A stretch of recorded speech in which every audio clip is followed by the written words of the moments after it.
Hero আলমের মেয়ের বান্ধবী নাকি মিথিলা? হিরো আলম বলেছে। আচ্ছা দেখেন তো, মেয়ের বান্ধবীর সাথে কেউ এই আলাপ করে? একটু শোনেন তো। আমি রোমান্স কেমন পারি তুই ভালো করে জানিস। আমি কতটা রোমান্টিক। দেখেন কি বলে, মানে মেয়ের বান্ধবীকে বলতেছে তুই তো রোমান্স পারিস না। সে নাকি রোমান্স পারে না, মানে আলমের সাথে সে রোমান্স করতে পারে না, সে পারে খুব। আরো শোনেন।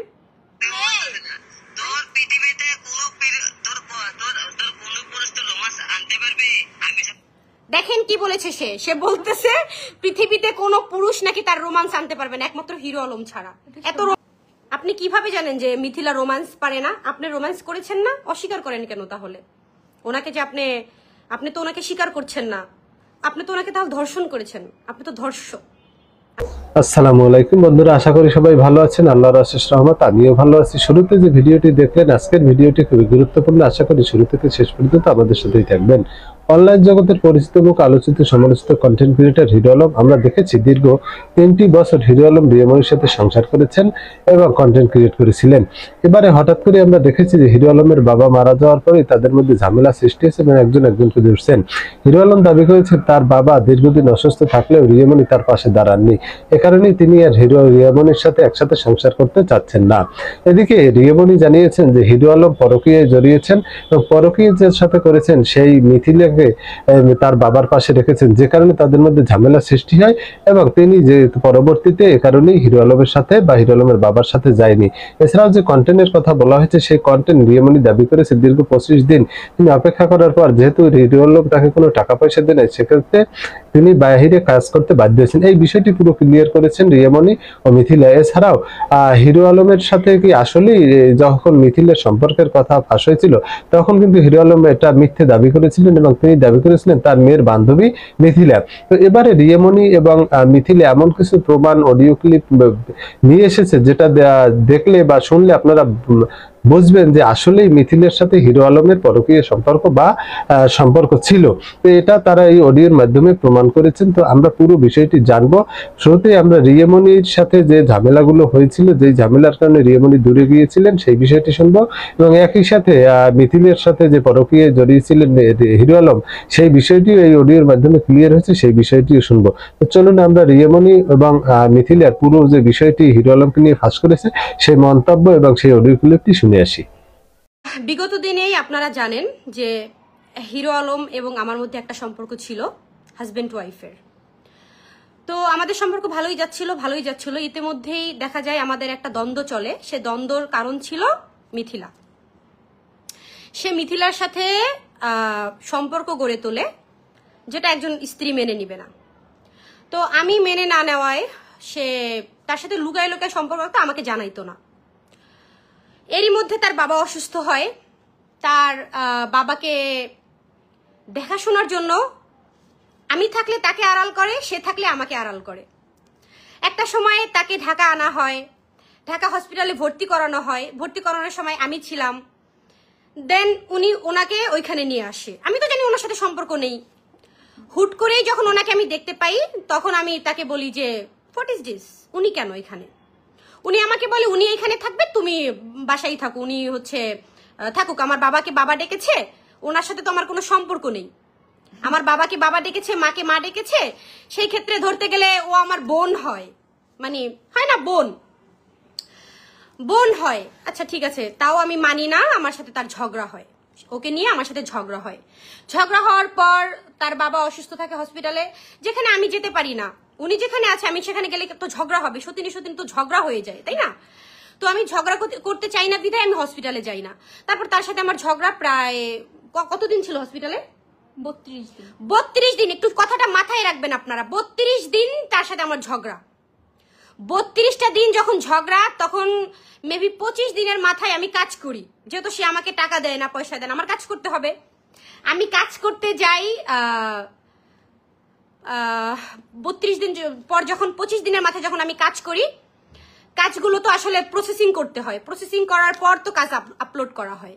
কাজ প্রসেসিং করার পর যখন কাজগুলো আপলোড করা হয়, আল্লাহ না করুক, যেদিন আপলোড করা হয় তারপরের দিনই হচ্ছে মানে আমাদের যে এক্স শ্বশুর তিনি মারা যায়।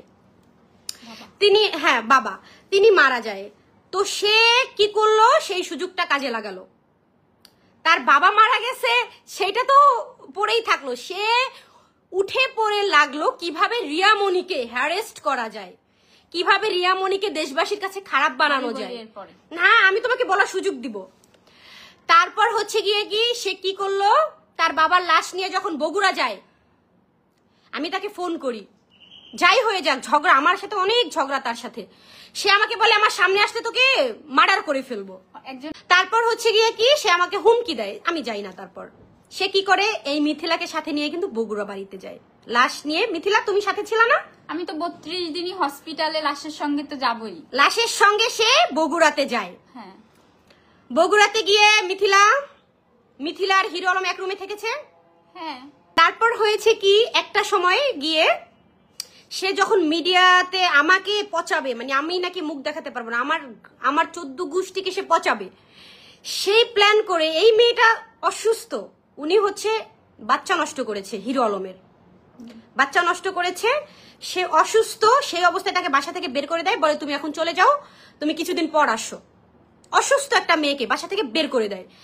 সে এবং তার ফ্যামিলি কতটা জঘন্য হলে, যে মেয়েটা 32 দিন তার বাবার সেবা করেছে, সেই মেয়েটাকে তার বাবার লাশ দাফন দেওয়ার মাত্রই তাকে বাসা থেকে বের করে দেয়, তাকে বাসা থেকে বের করে দেয় হসপিটালে নিয়ে।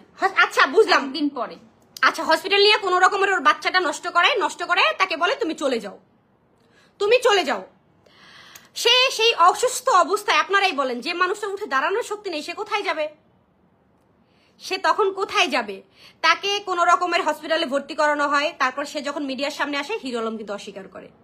মিডিয়ার সামনে আসলে সে যোগাযোগ করে হ্যাঁ। তার যে ছোট বোনাই মালেক আর মালেকের ছোট ওয়াইফ, মানে ওনার বোনের সতীন, এরা এসে আমাকে হসপিটাল থেকে রিলিজ করে তাদের বাসায় যে ভাইয়ের সাথে মিটমাট করে দিব, পেপারস করায় দিব।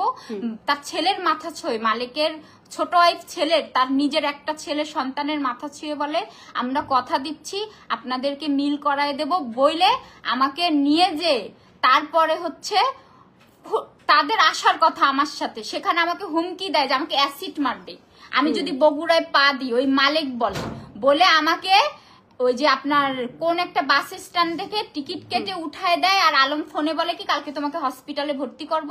ওই সময় আমার রিয়ার সাথেও যোগাযোগ আলমের সাথে চলছে, কিন্তু আমি আলমরে বিশ্বাস করতে পারছি না। আচ্ছা আমি শেষ করে দাঁড়াও, আমি একটু বলি তোমারটা। আচ্ছা আপনারা তো সবাই জানেন যে মিথিলাকে নাকি আমি ভাড়া করে এনেছি, মিথিলাকে দিয়ে নাকি আলমের সম্মান নষ্ট করেছি। হ্যাঁ, মিথিলাকে সে চিনেই না। মিথিলা নিউরোসায়েন্স হসপিটাল একটু আচ্ছা, না। মিথিলা নাকি তার মেয়ের বান্ধবী তো মেয়ে হয়, তাই না? কথাটা একটু মাথায় নেন আপনারা, মেয়ের বান্ধবী তো মেয়ে হয়। হিরো আলমের অনেক পরে চিনি আমি বলি, হিরো আলমের মেয়ের বান্ধবী নাকি মিথিলা, হিরো আলম বলেছে। আচ্ছা দেখেন তো, মেয়ের বান্ধবীর সাথে কেউ এই আলাপ করে? একটু শোনেন তো। আমি রোমান্স কেমন পারি তুই ভালো করে জানিস। আমি কতটা রোমান্টিক দেখেন কি বলে, মানে মেয়ের বান্ধবীকে বলতেছে তুই তো রোমান্স পারিস না। সে নাকি রোমান্স পারে না, মানে আলমের সাথে সে রোমান্স করতে পারে না, সে পারে খুব। আরো শোনেন।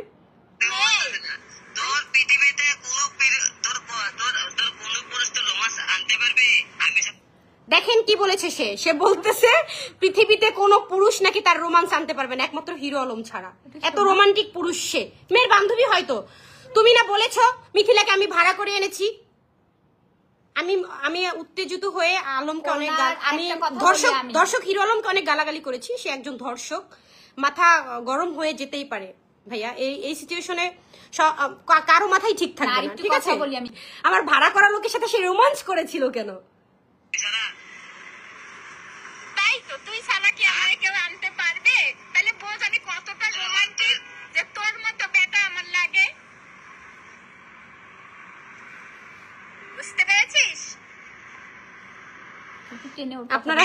আপনারা শোনেন, ফুল কথাগুলো একটু শোনেন। করেছি তোকে আমি পাঠাবো, সমস্যা নাই।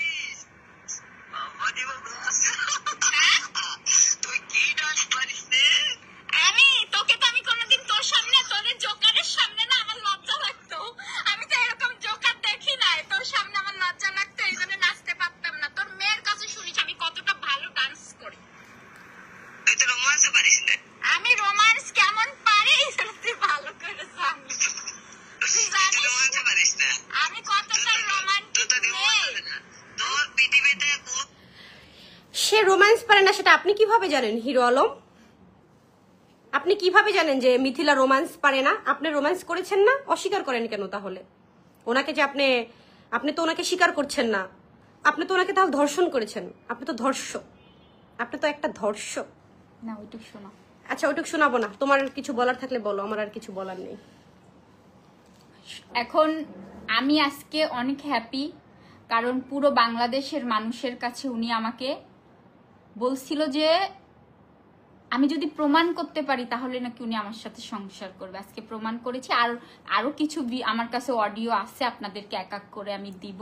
আর সব থেকে বড় কথা কি, যে এই পৃথিবীতে সব থেকে বেশি ভালোবাসি আমি হচ্ছে হিরো আলমকে। তো বন্ধুরা, আমরা রিয়ামণি এবং মিথিলার যে পুরো বিষয়টি তারা বলেছেন এবং অডিও ক্লিপ উপস্থাপন করেছে, পুরো বিষয়টি আপনাদের মাঝে উপস্থাপন করলাম। এতে আপনারা কি মনে করেন যে হিরো আলমের সাথে যে রিয়ামণির দূরত্ব সৃষ্টি হয়েছে, এ কারণে কি রিয়ামণি দায়ী না হিরো আলম দায়ী? এবং মিথিলার সাথে যে হিরো আলমের সম্পর্কটি হয়েছে, এই ব্যাপারে হিরো আলম যে কথাগুলো এটাকে বলেছে, অস্বীকার করেছে, এটা কি আসলে সত্য কিনা? আপনি অবশ্যই এই ভিডিও সম্বন্ধে আপনাদের কোনো মতামত থাকলে অবশ্যই আপনি আপনার মূল্যবান মতামত কমেন্ট বক্সে কমেন্ট করে জানাবেন এবং নিয়মিত সকল ভাইরাল সংবাদ পেতে আমাদের চ্যানেলটি সাবস্ক্রাইব করে আমাদের পাশেই থাকবেন। দেখা হবে আগামী ভিডিওতে। সে